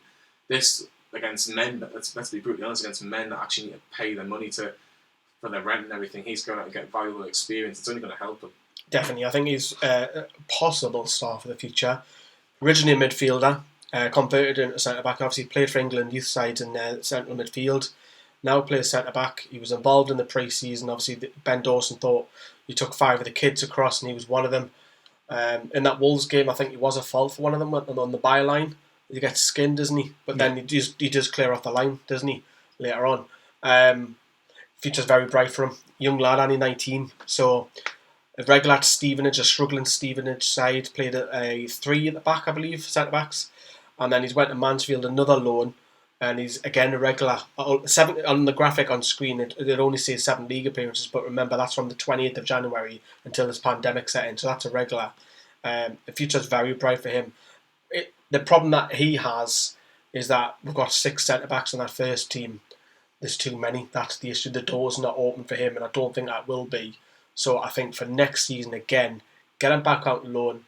Can he play in a Championship side maybe, because he's in League 1, League 2, so can he move up? Can he progress? Yeah, it is. It's promising though. It is very promising, but it's what you want though, Johnny. He's a local lad. Yeah, it is. Like, look, people are saying, if you could give him a pre-season, same as Barleza, then make your mind up almost. I think once is a little bit different because he's got time on his hands. Yeah, for sure. Sharky, would you give him a chance in pre-season, or would you maybe move him up to say League 1 Championship for a loan? I would personally give him that move to a League 1 side, push him up, get more experience. I actually give him a lot of respect there. For the fact he wants to go and play League 2, he wants to play the men's game, and he's not just sitting about and letting it all sort of get any. He's not playing exactly. Like, if I was in issues, I don't think I'd be wanting to play. It shows a lot of character because he's been at Newcastle, Stevenage, and Mansfield. That's 3 clubs within the space of 9 months. Shows a lot about his character. That. But if you look at that sort of League 1, League 2, Championship, winning those sort of divisions might not mean a lot to us because we're always in the Premier League, etc. But if you look at a kid like him, if he goes to somewhere like Mansfield or goes to somewhere in League 1 and he wins a title there, imagine what that could do for his career going forward. Imagine the interest from other clubs as well. Obviously, hoping that doesn't happen. But I think for his development, he has to work himself up, from League 1, Championship, and then get to the big promised land of the Premier League. But hopefully, deposit one to change in the future, Newcastle do give the lad a chance. So basically, what you're trying to say is, Sharky, that he goes to Sunderland on loan next season, then Middlesbrough the next season. Then. Well, it depends because it could be in League Two. Yeah, Middlesbrough might get relegated as well. Yeah. Who knows? Who knows? Next on my list is Freddie Woodman, and he's had an excellent season at Swansea. With Carl Dowler being out of contract at the end of the season, Lee, he is definitely second choice goalkeeper probably going into next season. I think Darlow's got another year. Elliot. Apologies. But regardless, has he got to be looking at? I've said it for 12 months. How long have I been banging on about that? But Woodman should be made at least the very worst number 2. He was forced to sign a year's contract extension to get that loan out of Swansea. He has 12 months left when he comes back. He's been brilliant for Swansea. And, he wants to stay, I believe, as well. And obviously Swansea want to keep him on because what's their manager called? Cooper, Simon Cooper. He said that he wants Woodman to stay for another season if they can. And that shows you how well he's done. So he's now playing regular, his first choice in the Championship. The progression for him is to now possibly see if he can move into that number 2. Ideally, you probably want him to play regular, but if he's playing, 6-7 games as a cup season, I don't think he's going to get ahead of Martin Dubravka because Dubravka is so good. That's the problem. When we're blessed with having a great goalkeeper, but for example, if we were playing games, this would be an ideal chance. If we were playing games without Dubravka, this right now, if we had games, would be great for Woodman. But I think you've got to at least make him number 2. Yeah. What would you say, Sharky, on Freddie Woodman? Because he's not better than Dubravka, is he? No, he's not. I mean, I love the kid. I think he's brilliant. I think he's a quality keeper. I just hope we don't go down the same route as we have with Fraser Forster. The keepers that we've had in the past that we'll just let go, just slip through. The lad's got real potential, but as Lee said, Dubravka's fantastic, one of the best keepers in the Premier League, but he's gone to Swansea now, and he's getting regular games in the Championship. And the Championship is a very good league, by the way. It's getting better and better by the season. It's getting a lot more coverage. And he's doing really well for Swansea, a side who got relegated from the Premier League not long ago. Where's his head at? Does he want to? It's probably since Shea Given and Steve Harper, 2 brilliant keepers. I think Woodman will probably now say, I'm not sitting on the bench. If you're going to play me in cup games, fine. You're all right. I think Dubravka is probably halting his progression. But for the right reasons, he's halting him. Dubravka's so good. That's what I'm saying. Like Fraser Forster, he made the right decision in the end to move on because he had a great spell for about 3 or 4 years, didn't he? At Celtic and moved. Yeah, you can't just sit on the bench for so long and just take it and just playing cup games. He's probably looking at Swansea now and thinking, do you know what? I'm getting regular games in the Championship. What do I want to do? Do I want to make that big regret of just sitting on the bench for Newcastle and not maybe winning anything? Whereas he's got a chance at Swansea. I don't want to lose them, but you've got to look at him as a professional. What would you do with him then? Loan again? I would sell him. Oh yeah, sell him. It sounds really, really horrible, but I think this guy he's got so much potential. Who would you sell? Because Elliott's out of contract. Who would you sell, Darlow or Woodman? If Darlow's only got a year left. Because I don't think any of them will have more than 5 million value. Would you not just sell both of them? And then just look for a younger keeper, like a youngish keeper. Well, if we look at keepers, I don't think Jake Turner's. Sorry, Jake, but you're not pulling any punches in the under 23s and. Looks like Nathan Harker's on his way out as well. Obviously, he was so. Like I say, I love him. I think he's a quality keeper, but he needs to look at himself. Dubravka, he's got a good few years at Newcastle. He's only 31. Do you know what I mean? He's got another 7 years left. And I just hope we never lose him, but he's irreplaceable. Dubravka at this moment in time, and then you've got Freddie Woodman. How many games is he going to get for Newcastle over a season? Not very many. 5 or 6. And if Swansea, at this moment in time, he's loving life. He's getting the games. And the only way I think Woodman is going to play regular is to sell Dubravka. And that would be devastating. Yeah. For me, out of those 3 goalkeepers, Dubravka is the best. See, if you want to, for me, I would sell both Darlow and Woodman, and I would bring in a new number 2. That's what I was thinking. Bring a new number 2. From the under 23s, that's all we could do. You can always get someone to sit on the bench as a Premier League goalkeeper. Someone will take and sit and just play the odd cup game if need be. But all I would suggest is that it needs to be the right goalkeeper, someone that can test Dubravka and keep him on his toes. Not my which toes. Darlow has, to be fair. Darlow's not a bad goalkeeper, but he kind of knows his place a little bit, which is Championship at best, yeah, for sure. But it is what it is with them 2. Next one we'll go with Jacob Murphy. I like this guy. I'm not convinced on him. I have to be brutally honest. I don't think he can frighten defenders with his pace. No doubt about that. No doubt about he can do a lot of damage with his pace. However, not selfish enough for me. His end product on his left foot was poor for Newcastle. I don't know what you think, Sharky, but I think Sharky likes him. I do. I actually do. I really rate the guy. Like, I'm not saying it because he's got family in Gateshead and that. I don't think he's really been given much of a chance for how much we've paid for him. I mean, there's got to be something there to pay £12 million for him. Do you know what I mean? Newcastle, obviously, lately we have been breaking the bank, but 12 million back then when we got promoted was a massive deal under Rafa. Do you know what I mean? There was something there. He had a great season in the Championship. Norwich, I remember Jack Reeve told Norwich City, they were absolutely raving about him, and there was the talk he was going to be the next big thing. We've looked at that. Newcastle are thinking we better go in for this lad because he could be the next big thing. He could be the difference on the wing, and I want it. He's doing okay. He's doing okay for Sheffield. Not for me. I think I'm in Johnny's boat with that. I think when you say he's the next big thing, I think he's already 24, 25 pushing now. I think. How long has he got left? He's still got about 2 or 3 years after. How long? I think he's got 2 years. Yeah, he's got 2 years after this. The Sheffield Wednesday fans do like him. Do you not think Bruce will give him that chance though next season?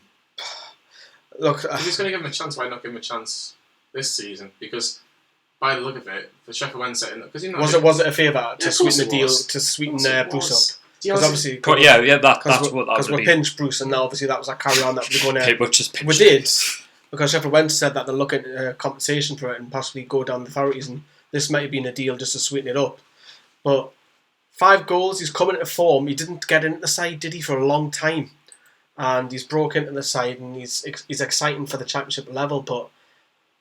Where does he fit for Newcastle if you look at the competition? I think it's better than Atsu. I think a lot of people on the similar. I'm going to say the same thing as I said with. We'll talk about Rolando soon. Rolando Aarons, but I just think with me. Is he better than Almiron? Is he better than saint-maximin? What I will say about Jacob Murphy, Lee, is he's better than Aarons.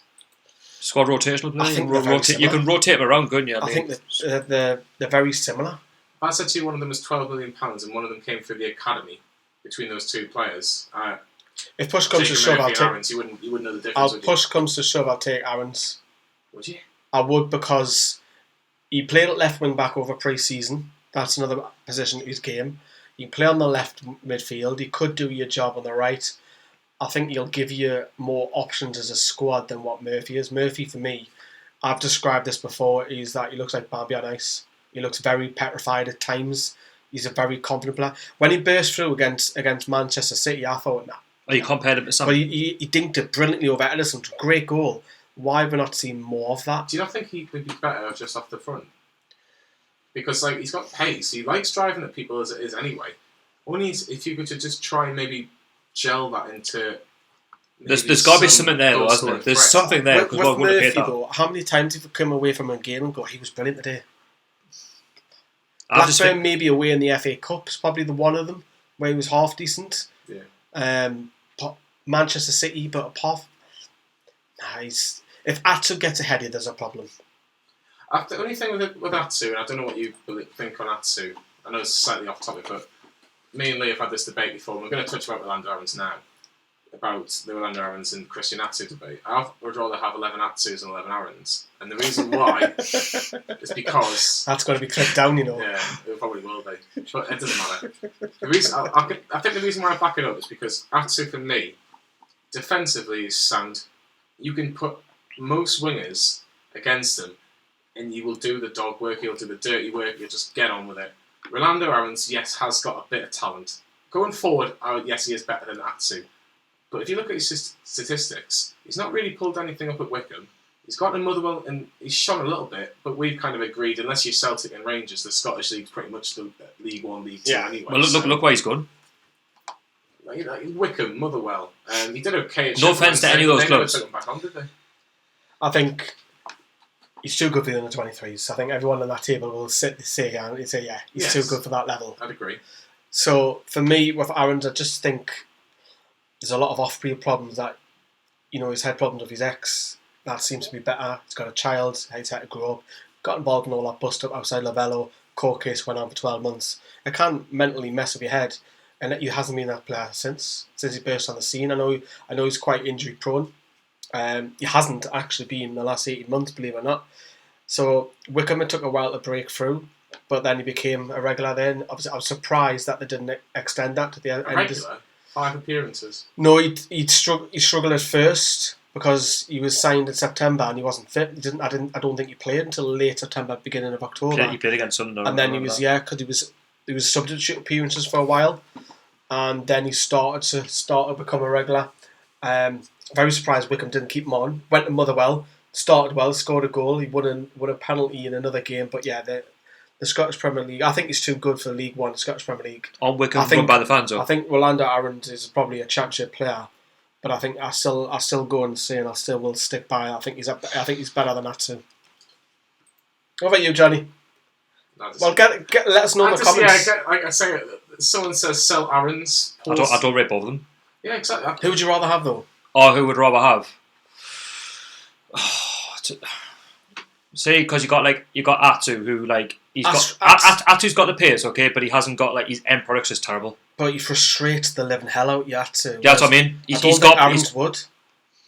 Well, if Aarons is frustrating Wickham Wanderers. That's what I mean. Wickham's got any money though. But Aarons wouldn't go past the player and think, I'm going to turn around and run past you again, and then try and cross it. Don't get me wrong. Don't get me wrong. I get frustrated watching Christian Atsu. If I had a choice, it would be Aarons.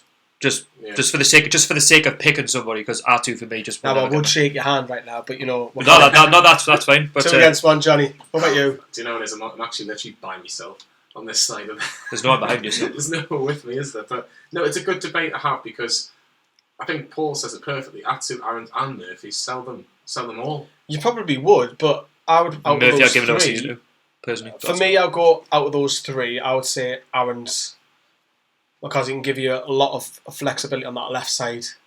John, you're going to play. You'll probably say Murphy, and I'm guessing Johnny will probably say.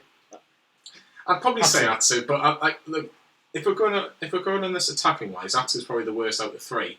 But Jacob Murphy and Rolando Aarons are not much better. Let's be no. Yeah, they're all the similar level. I agree, but I'd probably have Aarons over them. But I think the problem when you look at Jacob Murphy, we spent 12 million on him. We're going to make a loss on him. That's what I'm saying. You've got to give him another season. Give a chance. Rolando Aarons, after those first 4 games, could have sold him for £10-15 million easily.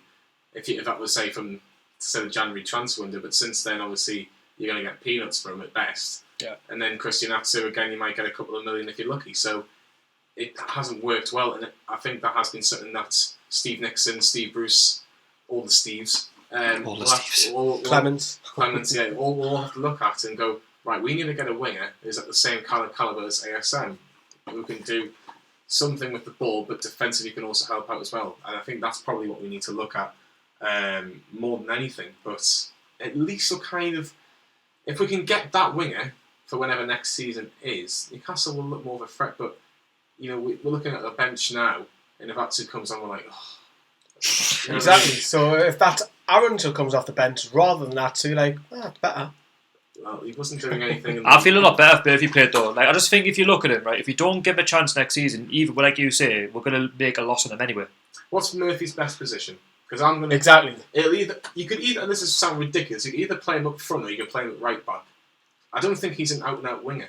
I think his pace will terrify people. And his best game last season, ironically, was against the Champions 7 Blackburn Rovers at the FA Cup, which me and Lee went to. I think actually you were there with Sharky. I was there. I saw you there as well. So yeah, I thought that was probably his best game of the season last year. But that tells his own story. So it's just championship level. He was great for the under-21s in the Euro. Was it the Euros when he played right back? He was great there, but he was good at Norwich. So he was very good. Championship though, that's the problem. Whereas I think with Aarons, you can play him left wing back, where we used to play that system, or left wing. You know he's not going to play anywhere else. With Murphy, you're so undecided. First half against Everton, when we drew 1-1, he was good that game. When he got the assist for Rondon, but yeah, it's definitely a position we need to look at in the summer. All three you'll probably flog, but I'll probably out of the three I'd have Aarons. Last question before we go on our last break. Dan Barlaser, Ashraf Lazar, Freddie Woodman, Jacob Murphy, Rolando Aarons, Kellen Watts. If one of those players has to start next season in the starting 11, who would you put in there? Oh, I'll start with you, Lee. Oh, that's a toughie because he's not going to get out of those names. I'd probably say Woodman, but It's not really a game, is he? But because Dubravka's ahead of him, that's not going to happen. So, and then Kellen Watts is probably my second choice, but because our defenders are so good, he's not going to get ahead of there. So that leaves me with Barlaser, Lazar, Christ Almighty, Murphy, or Aarons. I'm going to go Aarons. I've stuck by him. Come on, Rolando. I'm going to say Jacob Murphy, just given his price tag, and he needs that chance under Steve Bruce. I'm going to go Dan Barlaser. Lazar's never getting in. Woodman's not as good as Dubravka. Murphy, Aarons don't get past ASM or Lazar at the minute. Callum Watts is a bit too young. I think Barlaser, yes, he might be a bit young, but he's got League One experience in him. I think even so, like ASM though, because he's been picking up injuries, it's that you rotate. Exactly. So it's a good debate for sure. Yeah. But get your comments in as well. Let's have a look at a few of them before we go on a break. Murphy's best position is left back. Left back at Sheffield. Left back at Sheffield. That might be one. Oh, right. They'll play him anyway. Let's have a look. We need a tactical plan, then sign players. Without a tactical game plan, it's just weighing money up against the wall. It is. We've still got the likes of Saive and Colback. What are we doing here? They're gone. Well, at least Colback's gone at the end of the season. Exactly, and obviously he's got a bad injury. Saive is still gone another year. So, which is absolutely incredible. I think they might just pay him off. They did with Kay, didn't they, anyway? So yeah. Who knows with that one. Murphy all day. Aaron's why is he even being talked about? Sell it to anyone who will pay. Paul finally ends on, don't get me started on Ashraf. Lazar. Aaron's over Richie, says Jack Chater. Richie all day long. Richie, but as much as I've backed Aaron's up, he's not going ahead of Matt Ritchie now. No chance. And like the song goes, Richie is magic. Yeah. Sort of. when he wants to be. Exactly. Let's go for a quick break, and then in the final part we're going to talk about the best Newcastle player not to win an international cap. Who are we talking about? So I'll give you a clue. Jamal Lascelles is one of the first things we'll be talking about next. That is on Nova Radio Northeast, straight after this break. When I walk into the kitchen, you saw the look on my face. You saw the look on my had to get out of this place. I seen something I've never seen before. When you put on the pineapple, we couldn't be friends anymore. Pineapple thousands, go on pizza. It's a fruit and you know that. Pineapple doesn't go on pizza. They just don't belong.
Good evening, everyone. Welcome to the final part of the Black and White Show here on Nova Radio Northeast 102.5 FM. I'm here with Sharky. I'm here with Lee, of course. We're going to try something out here on the Black and White Show. I always like to try and see if we can do something a little bit different, a little bit better. We're going to get Sam on the phone, and we're going to talk about how he's enjoyed the show so far, and we'll ask him about the Christian Atsu, Aaron's and Atsu debate. Christian Atsu, Aaron's and Jacob Murphy debate. Sam, out of all those three, who would you say is the best player that Newcastle have got of those three? Firstly, going forward, and secondly, defensively. Firstly, going forward, you've got to get rid of all three, surely. I mean, I remember when we signed Jacob Murphy, the Norwich fans were saying, "Brilliant, we've sold the wrong Murphy, we've kept the good Murphy." So that was a mistake from the start. To be fair to the lad, he's obviously a boyhood Newcastle fan, so you're desperately wanting him to do well, but it just hasn't happened for him. It's a shame, isn't it? He's struggling for a level of consistency all over the place. Even in the Championship, he can go missing in games. I liked him in the Championship, but he's just not a Premier League player. Aaron's again another one that had all the potential in the world, but has just fallen by the wayside. If we're going to move forward, it's a case of we've got to get rid of all three and get some real strength in depth through the door. It is, isn't it? And obviously, you look at Christian Atsu, who's probably he was Rafa Benitez's cup of tea for his defensive duties as well. Do you think that Jacob Murphy and Rolando Aarons, if they were given the opportunity defensively, could work on their game? It depends what system we're playing, really. Maybe if for a game, as Lee referenced before, Aaron's playing in a kind of left wing back role when we had five at the back, that might work as a bit of obviously not a first choice, but if we're going to have Richie back in his previous position as part of an attacking threat, then maybe Aaron's could get a game at left wing back, but I can't see it personally. In regards to Atsu as well, I was very surprised Rafa signed him on a permanent when we got promoted. I think that was a bit of a panic buy in case he didn't get the money for extra resources. Yeah, it's a fair point. Right, I'll keep you on, Sam, while we've got you. The next part is the best player not to get a call-up for their national team. Now, we've decided to kind of narrow it down to a few players. The main five, I'm going to go with the five because we've got 20 minutes left and we're going to have a bit of a debate on this, is Jamal Lascelles, Alan Saint-Maximin, Kevin Nolan, who was part of that 4-4 match yesterday, same as Jose Enrique, and finally Jose Perez. Sharky, I'll let you start this off and then we'll get Sam's opinion in a second. Jamal Lascelles, has he been very, very unfortunate not to get a call-up for England? Yeah, definitely, I agree. I think he's been an absolute brick wall for Newcastle. He's been great for us. I mean, what a buy he was from Nottingham Forest, and he's just he's gone from being the player which we didn't know too much about to being someone who can talk, a leader. We've lacked that, especially under the McLaren sort of times. And then under Rafa, he's just grown into a man, hasn't he? Especially in the Premier League, if not one of the most underrated centre backs, and very unlucky not to go to the World Cup, in my opinion. He was, and Sam, if he can still hear me, Jamal Lascelles is a leader. Have England got many leaders at the minute? Well, that's what you get with Lascelles, isn't it? I mean, it was kind of he almost got embarrassed by Steve McLaren when he first kind of spoke up in that kind of poisonous dressing room when things were really going wrong, and it was obviously embraced by Rafa. The guy's a leader. He loves being captain of this football club. You can tell. It just shines through. How he hasn't got an England call up ahead of the likes of Michael Keane, even James Tarkowski's had a call up. It just beggars belief. It maybe, obviously, we know about Southgate's record of picking players from the North East is nigh on non-existent. Maybe that has something to do with it, but maybe Southgate doesn't want that kind of character in his dressing room. I would personally have 11 characters in that dressing room because everyone's going to be given 100%. So it just beggars belief he hasn't received a call up. It is, isn't it? And Lee, just finally on the cells, who would be the best partner for him if he was to make the England team? Harry Maguire. You would probably say 2 leaders at the back there, 2 proper British Bulldogs at the back. So I think Harry Maguire has probably solidified himself as first choice England centre-back now, and then you would pick somebody else around him. So I would probably say Lascelles would be great with Harry Maguire. Not blessed with pace, but you wouldn't want to battle against those two, would you? Definitely not. Right, next player that we've got on our list is Alain Saint-Maximin Sharkey. Against who he's up against, obviously French international World Cup champions, it's going to be very, very difficult to get into that winger position, or maybe as a number 10. But has he got the capability to get into this French team in maybe a year's time if he keeps on getting the performances of playing well for Newcastle? 100%. I mean, just look at what he's done now in the Premier League. He's scaring defences to death, and the way he's playing, he's making it a real presence at Newcastle. And you're looking at other clubs already, which fingers crossed, I hope it doesn't happen, but other clubs now are looking into him, for the future. And this lad's got real potential. He's only young, and like I say, he's got pace to burn. Of course, the French national team, the world champions, and of course, there's a lot of interest, in that position. But it's not something he should sort of not want to go for. He's got real potential, the lad. Yeah, he has, hasn't he, Sharky?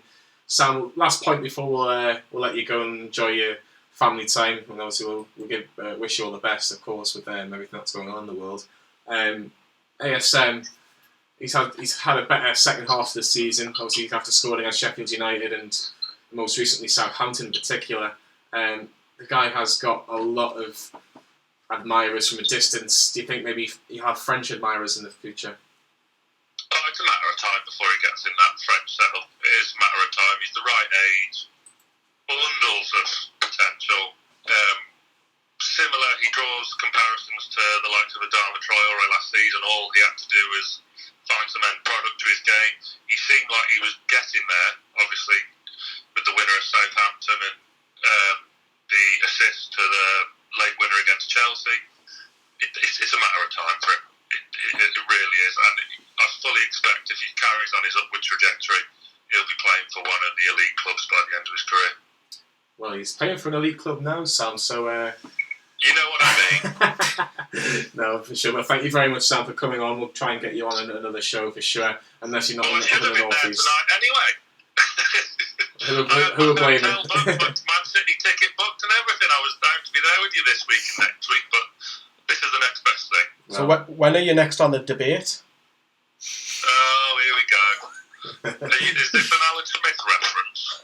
No, I'm just wondering when you're next up for the debate. It just needs to finish it this Sunday first, isn't whenever I'm booked. Obviously, there's a bit of travel chaos at the moment. Well, thank you very much, Sam, and obviously wish all your family the best, especially your wife. I think obviously she's expecting a child very soon, so all the best to all your family. Cheers, lads. Thanks very much. All the best. Take care, Sam. Ta-da. Cheers. Ta-da. So that was Sam. Obviously, he got his thoughts on ASM. We'll move on to Kevin Nolan. As Lee passes me my phone without dropping it. Good man. Yeah, Kevin Nolan, Lee. Played for Blackburn. Didn't play for Blackburn. Played for Bolton, Newcastle, West Ham. But never got that England appearance. He was always a goal scorer, always an attacking centre midfielder who was, someone that Premier League teams could struggle with at times. Why was he not perceived as good enough, or was he just no one really took a fancy to him? Probably a bit of both. He didn't really play for any fancy teams. Yeah. So Bolton weren't. I know Bolton were their time they were actually doing all right with Anelka and El Hadjouf and Kochar and everyone. So he was in a Europa League team. You might have been close. He's probably been looked at several times. It's just that the golden generation, as he were, with the likes of Scholes. I mean, Scholes retired and he came back. No, that was Man United. Sorry, but you had like Lampard and you had Gerrard, who were.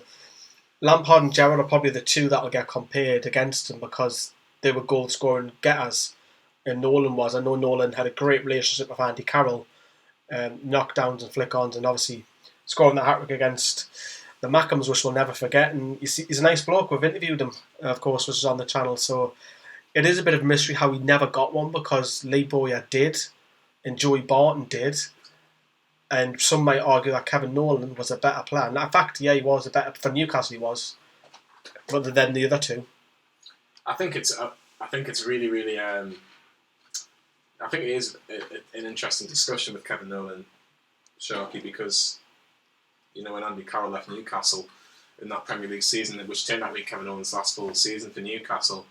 I think it's something like 13 goals maybe, or 14 goals. He got quite a lot of goals for Newcastle that season, and without his goals, Newcastle arguably might not be in the Premier League. Didn't we have loads in that season? Because there's about 4 players from between 10 and 20 all chipping in. Well, I think I can remember knowing, obviously, yes, he scored the hat-trick against Sunderland. He scored another one against Sunderland again in the January when we drew 1-1, and then obviously he got goals against likes of Birmingham, Wolves.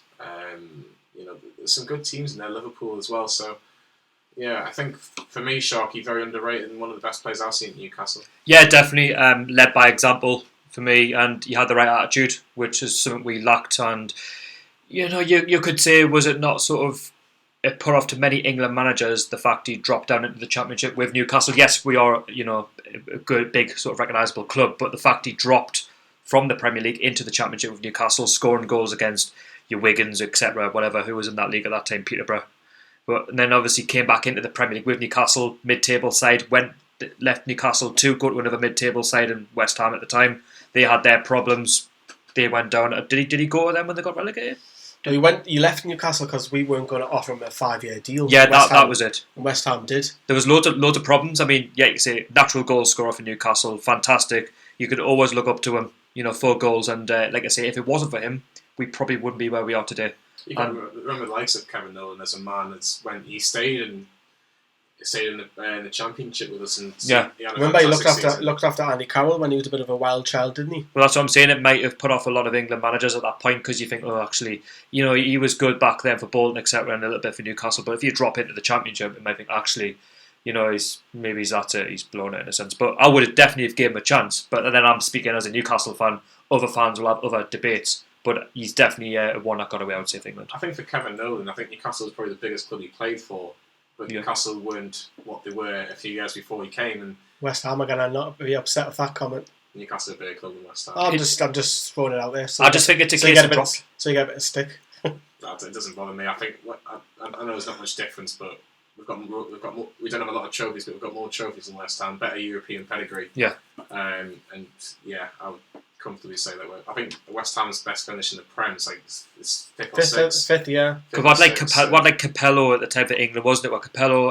It was, who else was there? Sven. So that's what I mean. There was the golden generation of players as well. So it would have McLaren. Not just for like Kevin Nolan, but for other English midfielders, it would have been tough on a lot of players. To be fair, there would have been a lot of competition in that area. All I would say about West Ham is that I like West Ham as a club. I actually do. I think the owners are absolute disgrace, by the way. But if you're saying to me that West Ham are a big club in Newcastle, no, massively disagree. I'm not. Who would you rather have, Gold, Sullivan, or Ashley?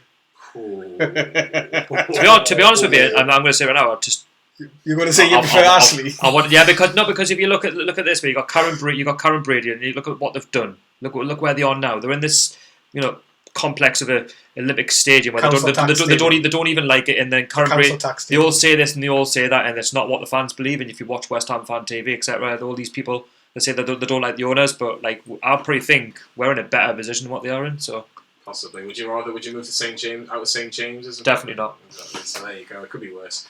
Let's move on to the next player. That is Jose Enrique. What player he was? Best left back I've probably seen in my generation, probably since I was a kid. I was only in the mid 90s, not like the late 80s or anything like that. So I missed out on likes of John Beresford, for example. Who's the 90s?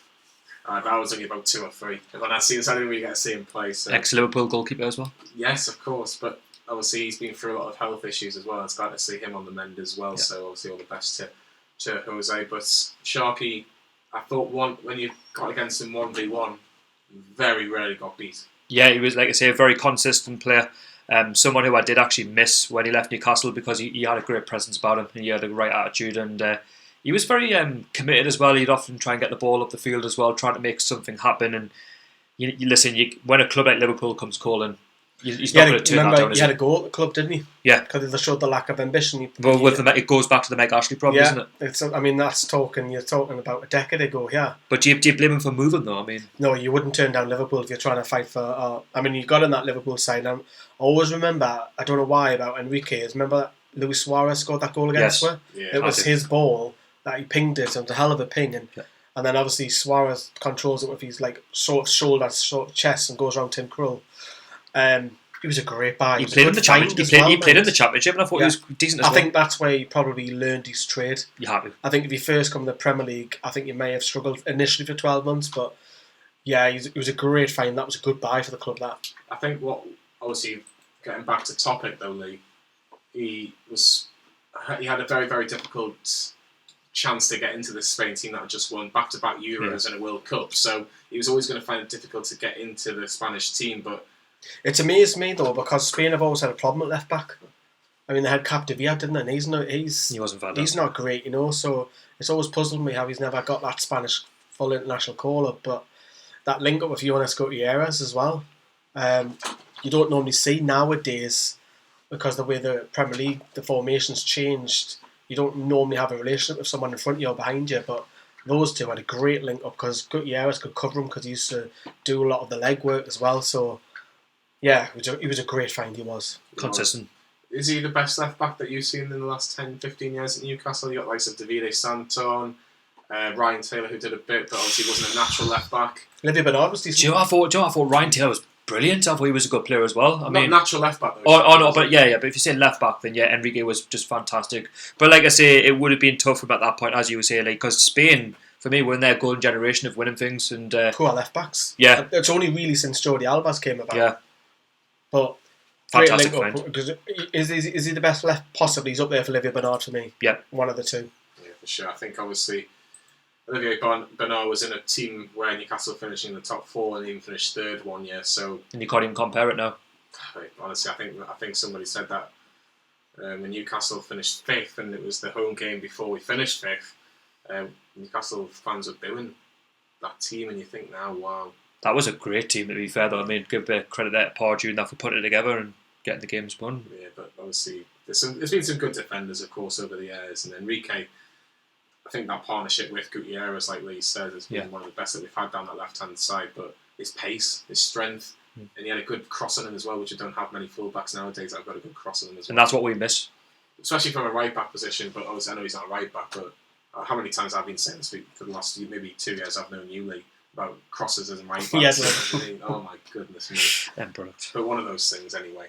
The final player, before we decide who we think is the best Newcastle player not to get an international cap, is the former Newcastle player, now Leicester City striker, Jose Perez. I can't say that too loud, of course. But Jose Perez, for me, was my personal player of the year last year. I know people looked at Solomon Rondon and players like that, but for me, I thought this guy was the reason why Solomon Rondon got his goals at certain times of the season. Lee, is his problem? Is it inconsistency? Yeah, it is.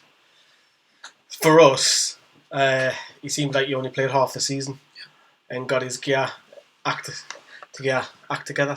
In New Year. Very touted for Spanish call-up before he moved to Leicester. Remember, there were circulations going around that you may get a call-up for the end of season friendlies. Johnny's coughed there. I've just looked at him and hopefully it doesn't affect us all. But with Perez, I think Spain at the moment have got to rely on a Brazilian striker, Diego, and obviously Costa for the last couple of years. So that and even he's injury prone. Yeah, and so he can't be too far off. But at the moment with Leicester, I know I'm going off topic with Newcastle, but Leicester, he doesn't play as an out-and-out striker. He's normally out wide. But with us, he's played as a striker. He's played as a 10. He's played as a 3 up top as well. So he's very unlucky not to at least win one international cap, despite him going missing for half the season. And he comes electric for the second half.